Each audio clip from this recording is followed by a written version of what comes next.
आजच्या जिल्हा परिषद पंचायत समिती निवडणुकीच्या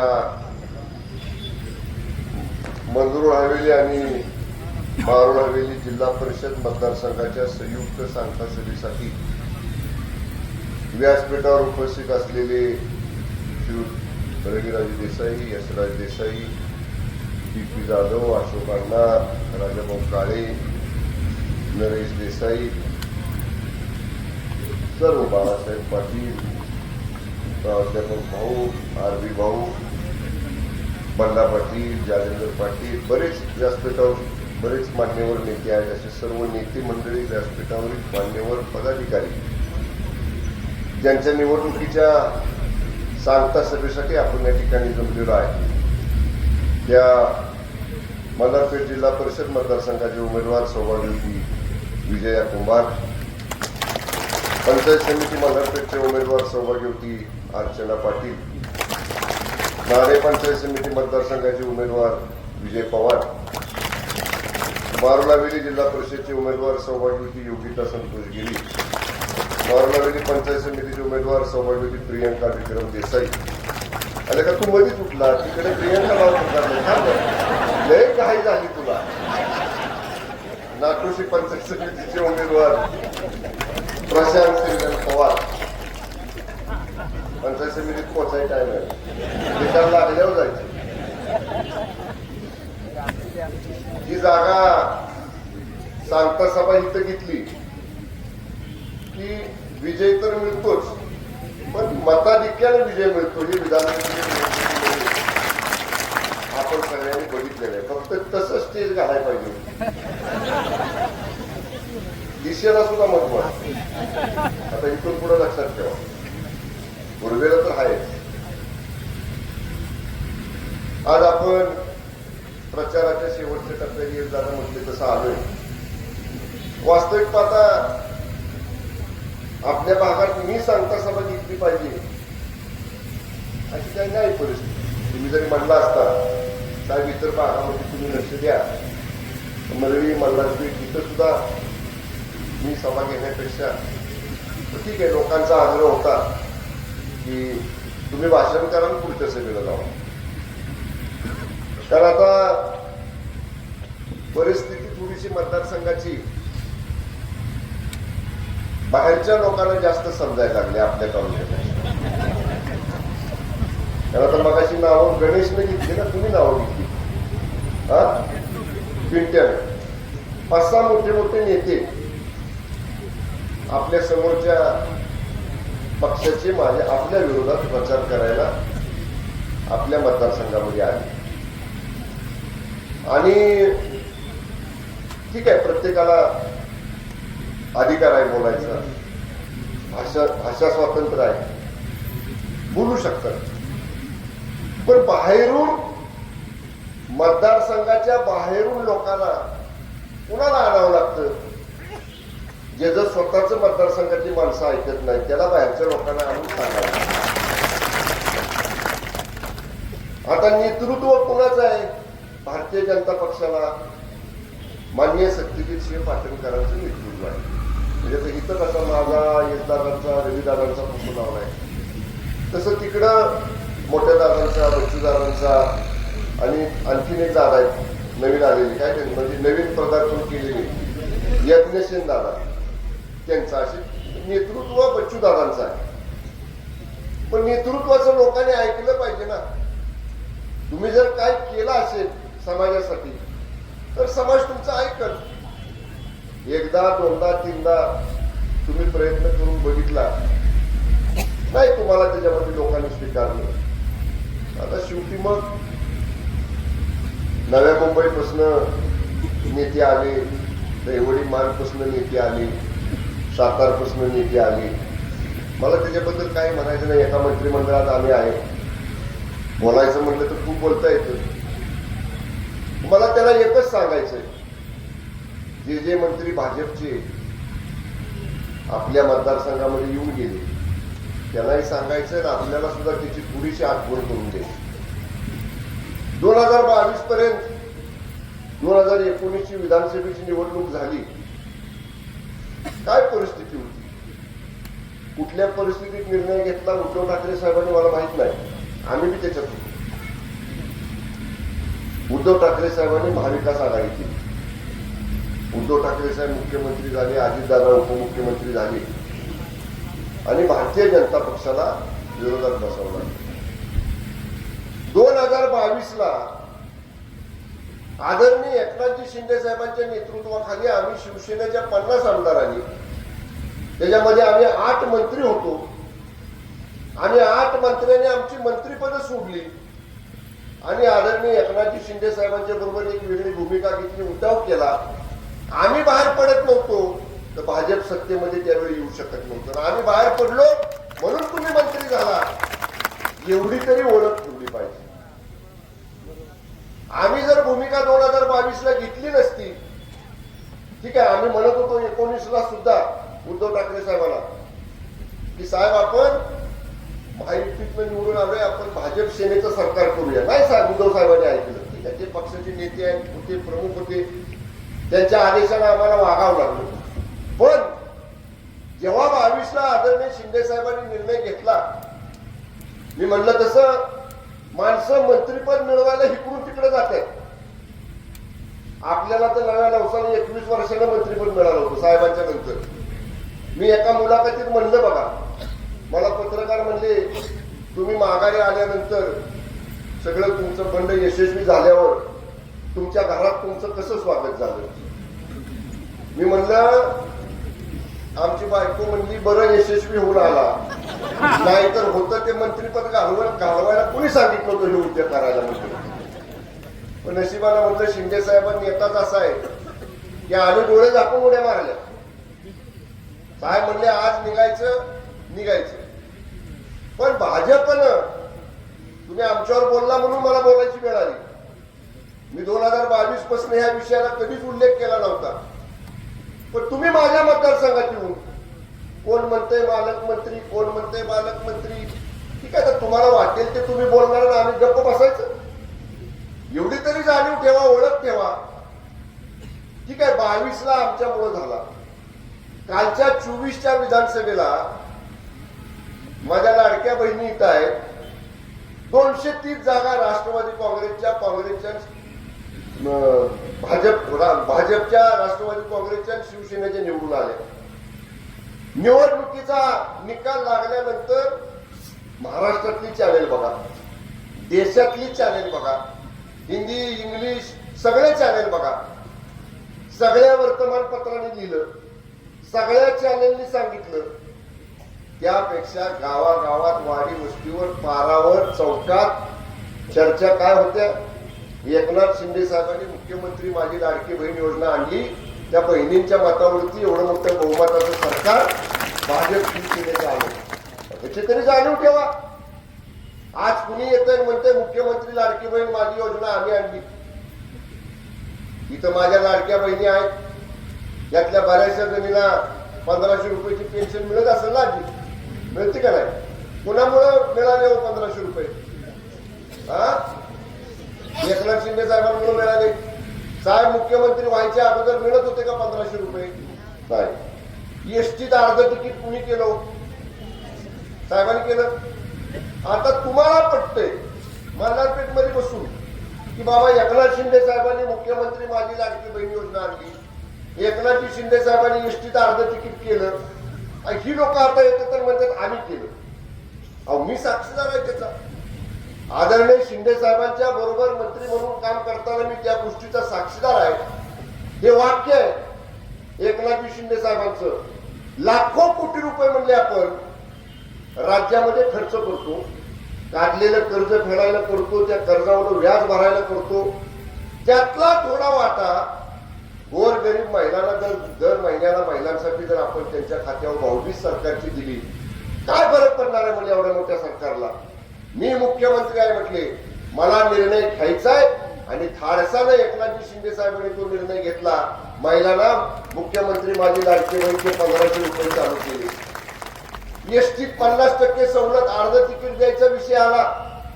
अधिकारी म्हणले अगोदरच एसटी महामंडळ तोट्यात आहे, एसटी चालत नाही, शिवाय एसटीतलाच बसलाय. म्हणले आता हे एवढा तोटा आम्हाला महामंडळाला सोसणार नाही. शिंदे साहेब म्हणले महामंडळाने रुपया घालायचा नाही. जे 50% सवलतीचे पैसे आहेत वरचे पैसे राज्य सरकार तुम्हाला भरून देईल. सरकारनं पैसे महामंडळाला दिले आणि महाराष्ट्रातल्या सगळ्या महिलांना अर्ध तिकीट या ठिकाणी देण्याचा निर्णय घेतला.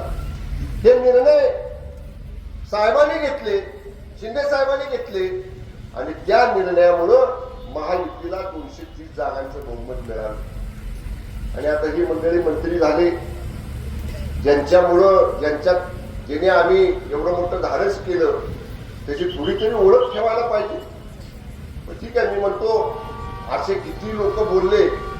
मला एक गोष्ट माहिती आहे, या तालुक्यामध्ये व्यक्तिगत शंभूराज देसाई किंवा देसाई घराण्यावर जर बाहेरच्या येऊन कोणी टीका केली तर डबल ताकदीनं देसाई गटाचा कार्यकर्ता निवडणुकीत उतरतो आणि मग त्या निवडणुकीचा निकाल सामान्य माणसं, सामान्य देसाई गटाची जनता आपल्या हातामध्ये घेते. बोलण्यासारखं खूप आहे.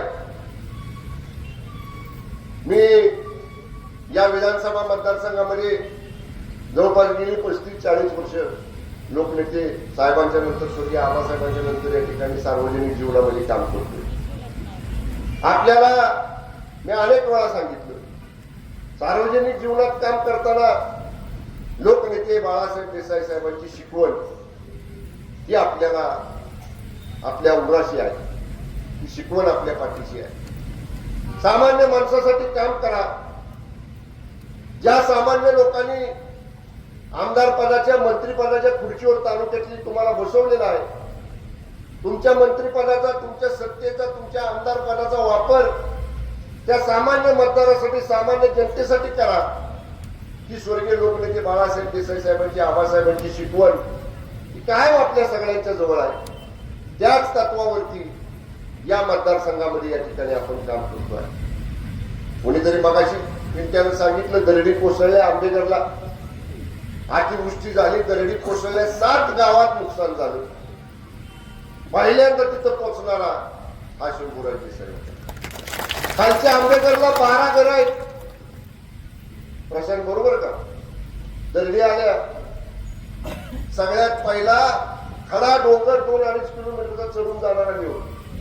तिथं पोहोचलो, दिवसभर थांबलो. जीसीबी मशीन येत नव्हती. पलीकडच्या बाजूला आपण ती जीसीबी मशीन घालायला लावली. ढिगारे खालची दुर्दैवाने ती प्रेत काढली. त्या 12च्या 12 कुटुंबातल्या प्रेताला अग्निदान देईपर्यंत उशीर झाला तरी मी त्या ठिकाणी थांबून होतो. मी हल्लो नाही. कुठे गेले होते? आता जी मतं मागायला येत आहेत, कुठं होते नेते त्यावेळी? का त्या गोरगरिबाला संकट आभाळा एवढं पडलं होतं त्यांच्यावरती? का त्यांच्या मदतीला तुम्ही धावून गेला नाही? तुम्हाला केवळ निवडणुका आल्या की गावं दिसणार, निवडणुका आल्या की माणसं दिसणार, निवडणुका आल्या की सर्वसामान्य लोकांची तुम्हाला आठवण होणार. आता या पाटण तालुक्यातली जनता पहिल्यासारखी राहिली नाही. लोक हुशार झालीत, लोक शून्य झालीत.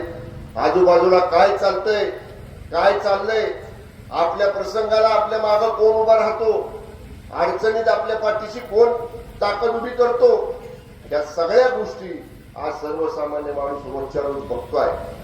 आणि त्याच पद्धतीनं इथून पुढच्या काळामध्ये सुद्धा या विधानसभा मतदारसंघामध्ये आपल्याला अतिशय चांगल्या पद्धतीचं विकासाचं काम करायचं आहे.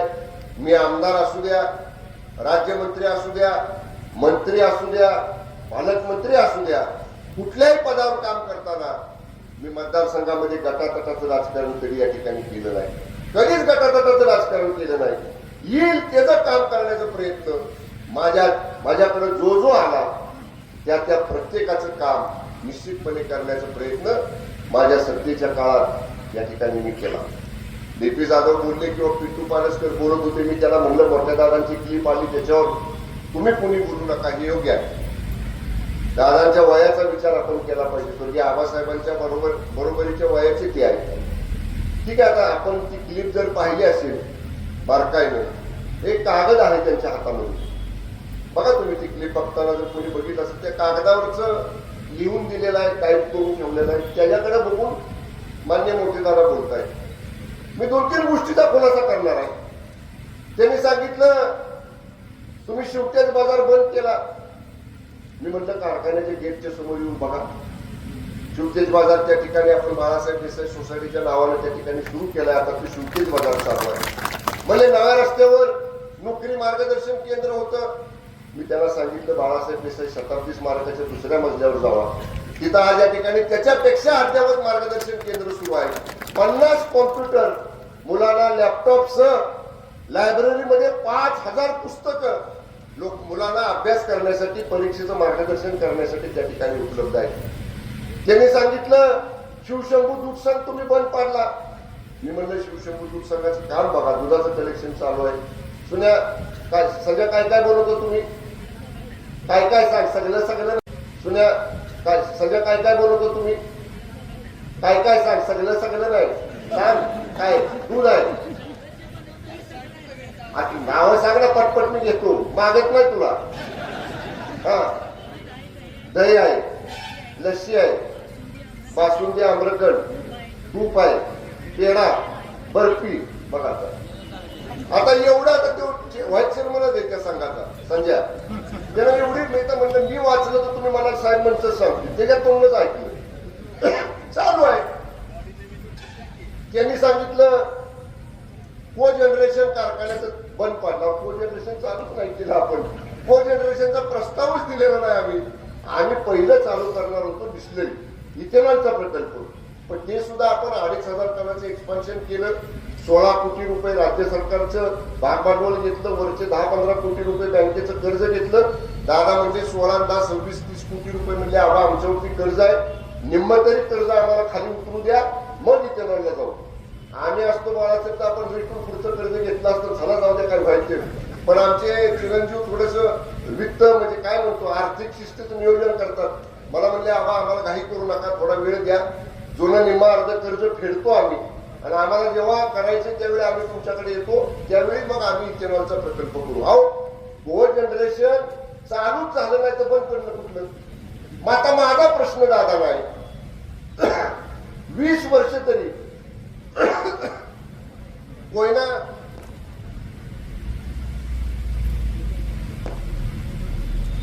कोमट घे ना, 20 वर्ष तरी कोयना शुगरचे शेअर्स गोळा केले. आता त्यांनी मला वाटतं मागच्या महिन्यात तिथं कारखाना चालू केला. बाजारात पाटण तालुक्यातल्या कोयना शुगरची साखर कुणी बघितली का? मला बघायची, म्हणजे आमची साखर त्यांची साखर समोरासमोर ठेवून बघायचंय. तर मला एक जण म्हणला साहेब ती साखर काढत नाही, गुळ पावडर काढतात म्हणजे. खरं खोटं मला माहित नाही. मग तुम्ही साखर कारखान्याच्या नावावरती पैसे गोळा केले, मग ठीक आहे तुम्ही केलं ना, वर्तमानपत्रात दिलं ना, पहिला हंगाम सुरू केला, साखर पोत्याचं पूजन केलं. बाजारात तुमची साखर आपण दिसते का? दुकानदाराला तुमची बाजारपेठेचं गाव आहे ना सरपंच, त्यातून दुकानदाराला विचारलं आहे का साखर? व्यापाऱ्याला विचारा दुकानदाराला, मॅडम कोयना शुगरची साखर आहे का, जरा बघायची म्हणून शॅम्पल आम्हाला. मलेरी साखर त्यांच्या साखर काय फरक आहे? स्वतःच ठेवायचं झाकून दुसऱ्याचं बघायचं वाकून.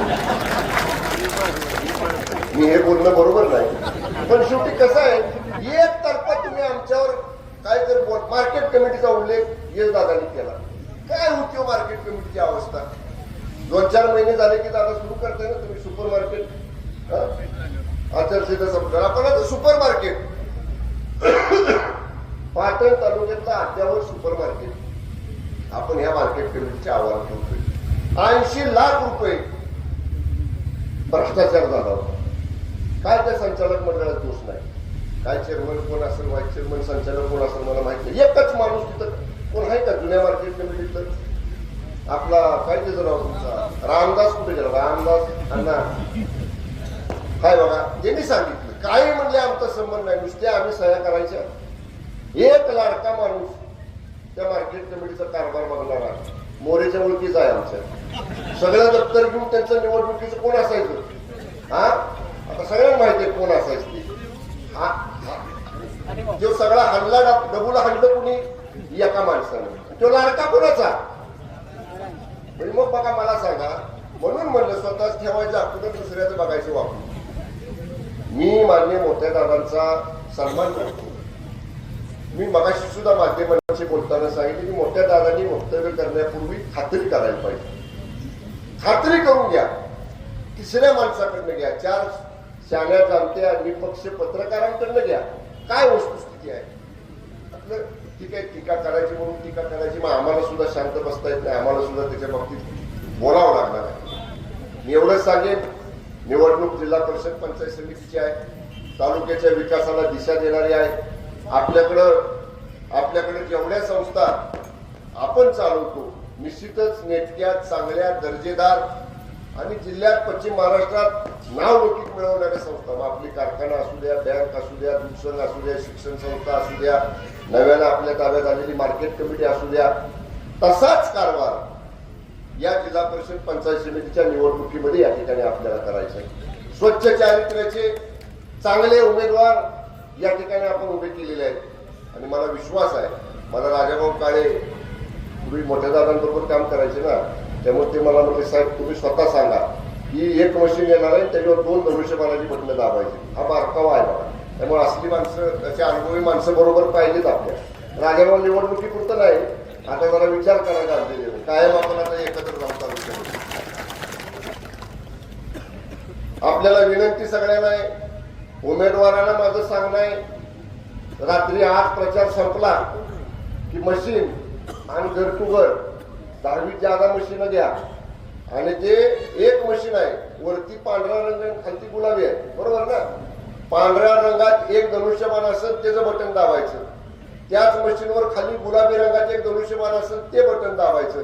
म्हणजे एका मशीनवर 2 धनुष्यबाणाची बटन दाबायची आणि या 6 उमेदवारांना या दोन्ही मतदारसंघातल्या आपलं बहुमत मत धनुष्यबाण या चिन्हासमोरचं बटन दाबून आपण द्यावं, एवढीच विनंती करतो. तालुक्याच्या विकासासाठी आतापर्यंत जसा जबाबदारीनं सामाजिक बांधिलकीतनं आपण काम करत आलो, तसंच जबाबदारीतनं आणि सामाजिक बांधिलकीतनं इथून पुढे सुद्धा तालुका सुजलाम सुफलाम करण्यासाठी आपण एकत्र काम करूया, हा विश्वास व्यक्त करतो आणि थांबतो. धन्यवाद. जय हिंद, जय महाराष्ट्र. यानंतर या कार्यक्रमाचा आभार लोकनेते बाळासाहेब देसाई कारखान्याचे व्हाईस चेअरमन सन्मान्य पांडुरंग नलोडे आणि करावा असं त्याला विनंती करतो.